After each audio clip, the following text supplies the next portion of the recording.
For the first time June 14, 2024లో okay 2024 June 14న నేను రైల్వే కోడూరు ఎమ్మెల్యేకి మెసేజ్ చేశాను, కంగ్రాచ్యులేషన్ సార్ అని చెప్పి త్రూ ఫేస్బుక్. మీరే మెసేజ్ చేశారా ఫస్ట్ టైం? యా నేనే మెసేజ్ చేశాను, కంగ్రాచ్యులేషన్ సార్. ఫస్ట్ నుంచి బ్రీఫ్ గా ఏం జరిగింది ఫస్ట్ నుంచి చెప్పండి, క్లియర్ గా చెప్పండి.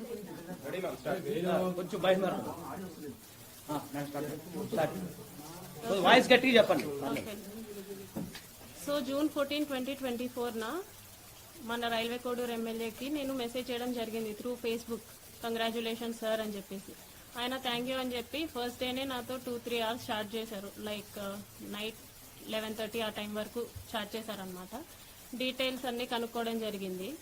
ఆయన నువ్వేం చేస్తావు, ఎక్కడ ఉంటావు, పెళ్ళి అయిందా, పిల్లలు ఉన్నారా, హస్బెండ్ ఏం చేస్తాడు, ఈ డీటెయిల్స్ అన్నీ అడగడం జరిగింది. నేను చెప్పాను. లాస్ట్లో ఆయన ఫోన్ నెంబర్ ఇచ్చి నా ఫోన్ నెంబర్ తీసుకొని ఇక్కడ వద్దు టెలిగ్రామ్లో చాట్ చేద్దాము అనేసి చెప్పారు. సో నేను టెలిగ్రామ్లో మెసేజ్ చేశాను. 2 days బాగానే మాట్లాడారు నాతో, అంటే నార్మల్గానే మాట్లాడారు, అందరు ఎలా ఫ్రెండ్లీగా మాట్లాడతారో అలాగే మాట్లాడారు. సో కంటిన్యూస్ చాటింగ్ అనమాట. 2 days తర్వాత వీడియో కాల్స్ చెయ్యి, నీ న్యూడ్స్ పంపించు అని ఈ టైప్ ఆఫ్ మెసేజింగ్ చేయడం జరిగింది నాకు. సారీ సార్, నేను న్యూస్ అయితే అట్లాగా పంపించలేను, వీడియో కాల్స్ కూడా నాకు కంఫర్టబుల్ కాదు అనేసి చెప్పాను అనమాట. నేను నా బాబు మాత్రమే ఉంటాం ఇంట్లో, నాకు ఒక కేర్ టేకర్ ఉంది. న్యూస్ పంపించమని ఒక 3-4 days అడిగారు బాగా. నేను పంపను అనేసరికి కొంచెం బెదిరించడం లాంటివి చేశారనమాట. ఓకే న్యూస్ పంపొద్దు, నేను నీతో మాట్లాడాలి, నన్ను పర్సన్గా మీట్ అవ్వు, ఇన్ పర్సన్లో మీట్ అవ్వు అని చెప్పేసి అన్నారు. ఎలా కుదురుతుంది సార్, నాకు అవ్వదు, నాకు మా బాబుతోనే ఉంటుంది రోజంతా, నాకు అవ్వదు అనేసి అన్నాను. ఒక 2 days బాగా బతిమలాడుకున్నట్టు అడిగారు అనమాట నన్ను, మీట్ అవ్వచ్చు కదా, ఈ టైంకి మీట్ అవ్వచ్చు కదా, నేను ఈ టైంకి ఫ్రీ అవుతాను అనేసి ఇలా అడగడం జరిగింది. నేను రిజెక్ట్ చేశా. ఆ తర్వాత కొంచెం ఆయన అధికారం చూపించడం, లైక్ నేను రైల్వే కోడూరు ఎమ్మెల్యేని, నా కోడూరు ఇది ప్రస్తుతానికి, నువ్వు ఇక్కడే జాబ్ చేస్తున్నావు, నీ ట్రాన్స్ఫర్ కూడా నా చేతిలోనే ఉంటుంది, నీ ప్రమోషన్స్ కూడా నా చేతిలోనే ఉంటుంది అని ఈ టైప్ ఆఫ్ మాటలు మాట్లాడడం స్టార్ట్ చేశారనమాట. నాకు అర్థమైంది సార్, మీరు ఎంత చెప్పినా సరే నేనైతే కలవడం జరగదు అనేసి నేను చెప్పాను. ఆయన ఫోర్స్ చేస్తూనే వచ్చారు. నేను ఈయనకి ఫోన్ కాల్స్లో మెసేజెస్లో చెప్పడం అర్థం కావట్లేదేమో అని చెప్పేసి నేను కలుస్తాను, జూలై 9th కలిశాను, for the first time July 9th కలిశాను. ఆయన షెడ్యూల్ అంతా అయిపోయిన తర్వాత నైట్ 8 o'clock అలాగా వచ్చి నన్ను పిక్ చేసుకున్నారు, మా ఇంటి దగ్గర పిక్ చేసుకుని తీసుకెళ్లారు. రైల్వే కోడూరు నుంచి కడప రూట్ వెళ్దాం అనేసి అన్నారనమాట. Railway Koduru to Kadapa route 90 kilometers వస్తుంది, కడప వరకు 90 kilometers వస్తుంది. సో స్టార్ట్ అయ్యాము. మా బాబుతో మా కేర్ టేకర్ ఉంది. ఇన్ ద మీన్ వైల్లో ఆయన మళ్ళీ ఎందుకు కలవని అంటున్నావు, ఎందుకు మెసేజెస్కి అలా రెస్పాండ్ అవుతున్నావు, ఎందుకు అంత పొగరు చూపిస్తున్నావు అని చెప్పేసి ఈ మాటలు మాట్లాడారు. రాజంపేటకు వచ్చేసరికి రాజంపేట టు బాక్రాపేట మధ్యలో ఒక డార్క్ విలేజో మరి ప్లేసో నాకు ఐడియా లేదు, అక్కడ ఆపారనమాట. ఆపిన తర్వాత నేను ఎందుకు ఆపారండి అంటే, ఎందుకు నువ్వు నాతో సరిగా ఉండట్లేదు, ఎందుకు నేను అడిగినవన్నీ చేయట్లేదు అని చెప్పేసి కాన్వర్సేషన్ స్టార్ట్ చేశారు. లేదండి నేనైతే ఆ టైప్ కాదు, నేను ఇక్కడ 5 years నుంచి ఉంటున్నాను, నేనైతే ఆ టైప్ కాదు, నేనేంటో నా జాబ్ ఏంటో అన్నట్టు ఉండేదాన్ని అనేసి నేను చెప్పాను. నువ్వు నాకు సెక్షువల్లీ కావాలి అనేసి ఆయన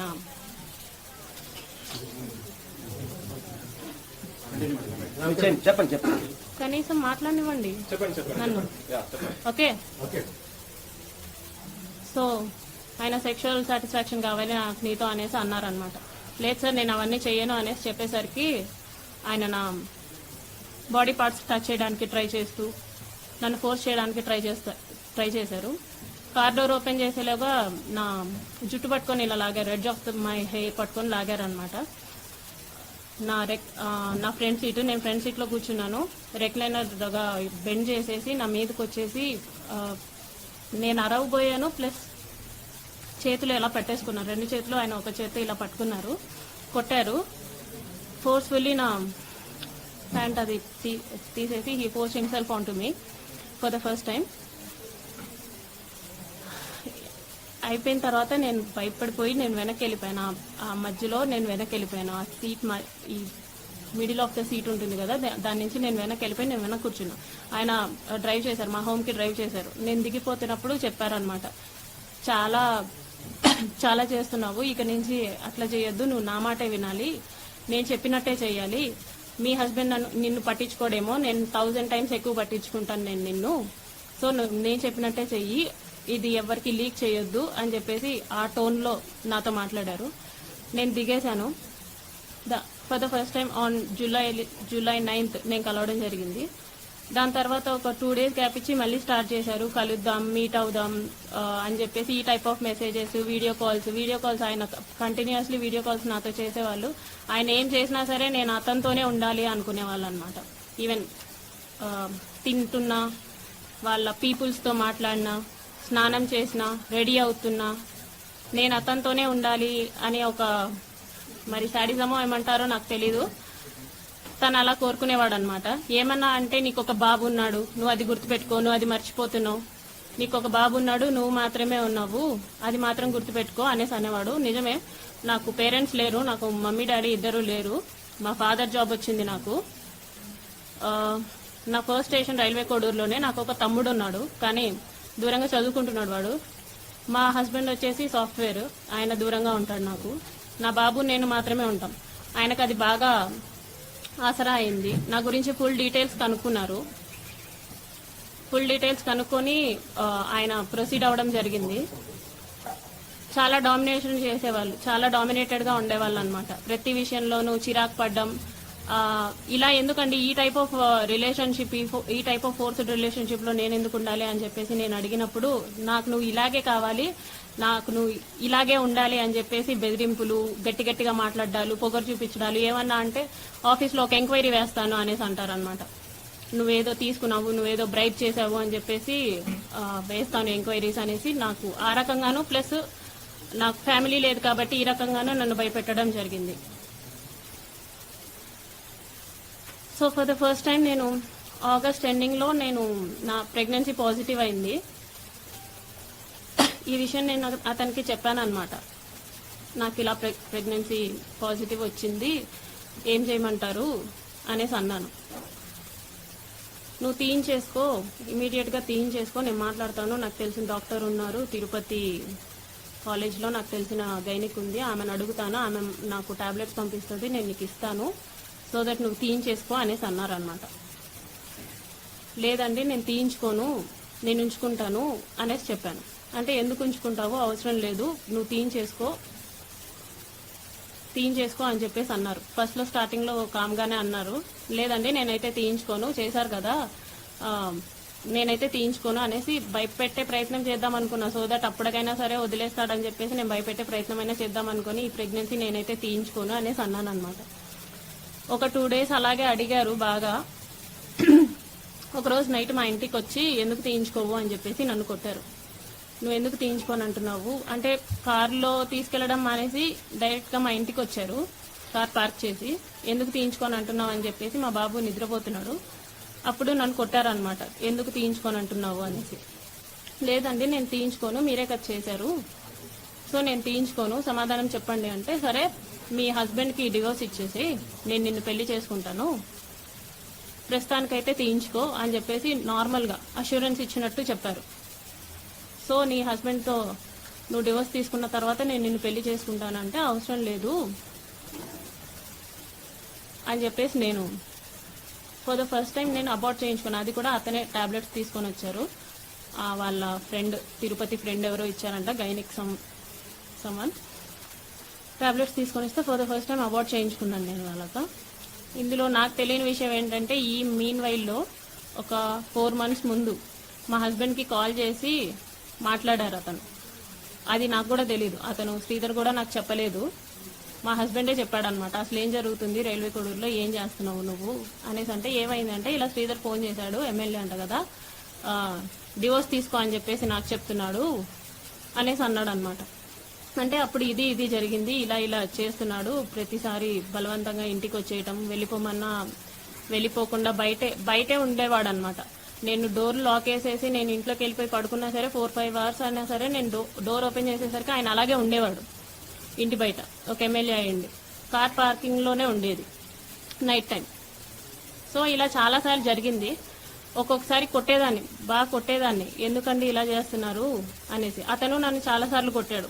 నువ్వు నా మాటే వినాలి, నువ్వు నాకే ఉండాలి, నేనైతే పక్కకు పోను, నేను పక్కకు పోనివ్వను, ఏదైనా ఉంటే నీకు ఆఫీస్ పరంగాను ఇంటి పరంగాను ప్రాబ్లం అవుతుంది అని చెప్పేసి ఈ టైప్ ఆఫ్ బెదిరింపులు నాకు ఇచ్చేవాడు అనమాట. ఏమన్నా అంటే నీకు 3 years బాబు ఉన్నాడు కదా, నీకు 3 years బాబు ఉన్నాడు కదా, చూసుకో అనేసి ఈ టైప్ ఆఫ్ మాటలు మాట్లాడేవాడు అనమాట. మా హస్బెండ్కి ఆ విషయం తెలిసి మా హస్బెండ్ వాళ్ళ ఇంట్లో అంతా చెప్పారు. మా తమ్ముడికి కూడా తెలిసింది. అందరూ ఏంటి అని చెప్పేసి నన్ను అడిగారు. ఇది జరిగిందని చెప్పాను అనమాట. చెప్పేసరికి ఇదంతా మాకెందుకు చెప్పలేదు అంటే అతను బెదిరిస్తూ వచ్చాడండి ప్రతిసారి. నేను మీకు చెప్దాం అనుకున్నాను, మళ్ళీ మీరు అడిగితే నన్నేం చేస్తాడో, బాబు నేను మాత్రమే ఉంటాము, మీరెవరు లేరు నా దగ్గర, అందుకే నేను చెప్పలేకపోయాను. అతనికి నేను ట్రై చేశాను, అతన్ని విడిపించేసుకోవాలని చెప్పేసి అన్నిట్లో బ్లాక్ చేసినా సరే ఆయన ఏదో ఒక వే వెతుక్కుంటున్నాడు. ఒకసారి ఆఫీస్కి వచ్చాడు వాళ్ళతో పాటు కలిసి. ఒకసారి ఆఫీస్కి వచ్చాడు అనమాట. ఆఫీస్కి వచ్చి నార్మల్గా కూర్చొని అక్కడి నుంచే నాకు మెసేజ్ చేస్తున్నాడు. అక్కడి నుంచే నాకు నార్మల్ అంటే వాట్సాప్లో బ్లాక్ చేశాను, ఇన్స్టా ఫేస్బుక్ అవన్నీ బ్లాక్ చేస్తే నార్మల్ మెసేజ్ చేశాడు అనమాట. నీట్గా కామ్గా బ్లాక్ నుంచి తీస్తే బాగుంటుంది, లేకపోతే బాగోదు అనేసి నాకు ఇక్కడ నేను ఎదురుగా ఉన్నాను, అక్కడి నుంచి నాకు మెసేజ్ చేశాడు అనమాట. సో ఈ టైప్ ఆఫ్ భయాలు నాకున్నాయి. నాకైతే ఎవరు లేరు చెప్పుకోవడానికి. ఒకవేళ చెప్పుకున్నా సరే నా వెనక వచ్చి అడిగే వాళ్ళు లేరు. సో కాబట్టి నేను చెప్పలేదు అనేసి నేను చెప్పాను అనమాట. వాళ్ళు అదంతా విని నీ ఇష్టం వచ్చింది చేసుకో, అయిందంతా అయింది, తీయాల్సిన పరువు అంతా తీసావని చెప్పేసి మా వాళ్ళంతా దూరంగా ఉన్నారు. అంటే ఎవరి పనుల్లో వాళ్ళు ఉన్నారు, నన్ను ఎవరు పట్టించుకోలేదు. మా హస్బెండ్ వచ్చేసి మా బాబుని తీసుకెళ్ళిపోయాడు అనమాట. వీడు నీ దగ్గర అయితే సేఫ్ కాదు అని చెప్పేసి.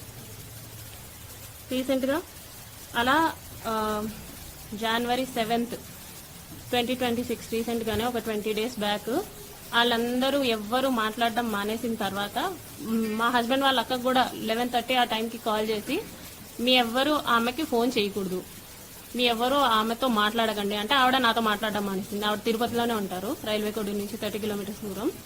ఆవిడ మాట్లాడడం మానేసింది. ఇదంతా అయిన తర్వాత January 7th నేను నిన్ను పెళ్లి చేసుకోలేను, నువ్వేం చేసుకుంటావో చేసుకో, నువ్వేం చేస్తావో కూడా నేను చూస్తాను అని చెప్పేసి చెప్పారనమాట. ఇదంతా చేసి నువ్వు పెళ్ళెలా చేసుకోకుండా ఉంటావు, 1.5 సంవత్సరంగా నువ్వు నన్ను ఎంత నాశనం చేసావు, పెళ్ళెలా చేసుకోకుండా ఉంటావు అనేసి నేను అడిగాను. అంటే నేనైతే పెళ్లి చేసుకోను, నా రీజన్స్ నాకున్నాయి, నేనైతే పెళ్లి చేసుకోను, నువ్వేం చేసుకుంటావో చేసుకో అనేసి అన్నారు. ఆ తర్వాత అతని ఫోన్స్ 2 స్విచ్ ఆఫ్. మరి ఎందుకు స్విచ్ ఆఫ్ నాకు తెలియదు. బ్లాక్ ఏం కాదు, ఫోన్ స్విచ్ ఆఫ్. అతను కాంటాక్ట్ అయ్యే వే కూడా నాకేం లేదు, ఇన్స్టాగ్రామ్ లేదు, ఫేస్బుక్ లేదు, ఏమీ లేదు. అవన్నీ బ్లాక్ చేశారో మరి తీసేశారో నాకు తెలీదు. సో నేను డైరెక్ట్గా వెళ్ళా వాళ్ళ ఊరికి. మా ఊరు నుంచి 12 kilometers దూరం ముక్కవారిపల్లికి సార్తో మాట్లాడడానికి వెళ్ళాను అనమాట.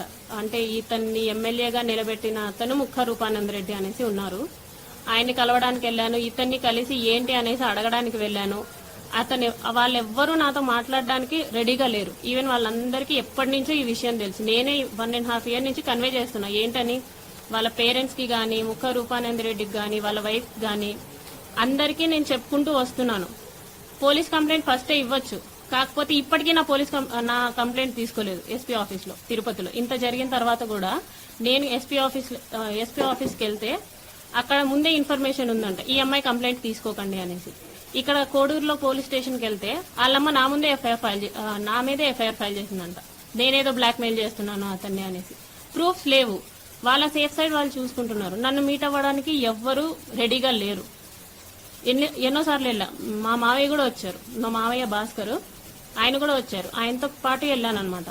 వాళ్ళు పెద్ద వాళ్ళు వచ్చినా కూడా, మా తరపున వాళ్ళు ఎవరు వచ్చినా కూడా వాళ్ళు మాట్లాడడానికి రెడీగా కూడా లేరు. వాళ్ళ అమ్మ నాన్న కానీ, ఫోన్ కాల్స్ కానీ, ఏదైనా కానీ మాట్లాడడానికి రెడీగా లేరు. నేను చాలా ప్రయత్నించిన తర్వాతే ఇప్పుడు మీ అందరి ముందుకు వచ్చా. మొన్న సంక్రాంతికి చంద్రబాబు నాయుడు గారు నారావారిపల్లికి వచ్చారనమాట. ఎస్పీ ఆఫీస్ లో తీసుకోవట్లేదు అని చెప్పేసి నేను డైరెక్ట్ గా చంద్రబాబు గారికి ఇచ్చాను కంప్లైంట్. ఉంది, అది ఇస్తా. జస్ట్ చూపించాను అంటే ఇంతవరకు చెప్పలేదు.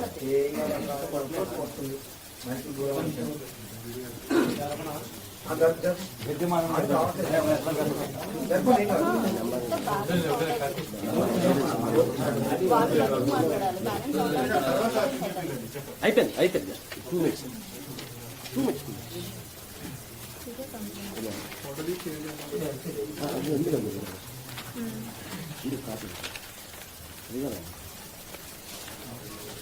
అంటే మీకు అంటే నా కంప్లైంట్ అయితే ఊనే చూపించడానికి, కంప్లైంట్ అయితే ఏమి ఇచ్చారు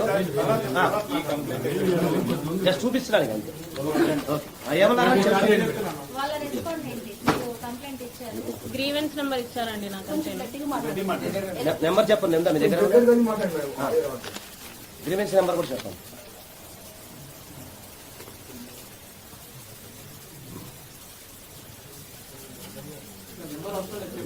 ఇది గ్రీవెన్స్ నెంబర్. కంప్లీట్ గా చెప్పండి. కంప్లైంట్ తాలూకు grievance complaint hit TV app, ఇందులో short news, live news, entertainment shows, movies, digital magazines తో పాటు మీ జిల్లా వార్తలను కూడా ఫ్రీగా చూడొచ్చు. ఇంకెందుకు ఆలస్యం, వెంటనే హిట్ టీవీ యాప్ ని డౌన్లోడ్ చేసుకుని ఫ్రీగా ఎంటర్టైన్మెంట్ పొందండి. Hit TV app. Hit TV app, please download hit TV app. Hit TV app ని ఫ్రీగా డౌన్లోడ్ చేసుకుని ఎంజాయ్ చేయండి. మీకు నచ్చిన ఎంటర్టైన్మెంట్ కోసం హిట్ టీవీ యాప్ ని ఫ్రీగా డౌన్లోడ్ చేసుకుని ఎంజాయ్ చేయండి. హిట్ టీవీ యాప్ ని డౌన్లోడ్ చేసుకుని ఆస్వాదించండి, ఆశీర్వదించండి. ఇంతమంది సెలబ్రిటీలు హిట్ టీవీ యాప్ ని డౌన్లోడ్ చేసుకోండి అని చెప్తున్నారంటే ఎంత మంచి యాప్ ఆలోచించండి. అమెరికాలో చదవాలనుకునే వాళ్ళకి విశ్వసనీయమైన పేరు మన శౌర్య కన్సల్టెన్సీ. UK లో 1 year masters. UK లో 1 year masters. 2 years work permit up to 5 years visa. Contact Saurya Consultancy. Contact 89851 89851.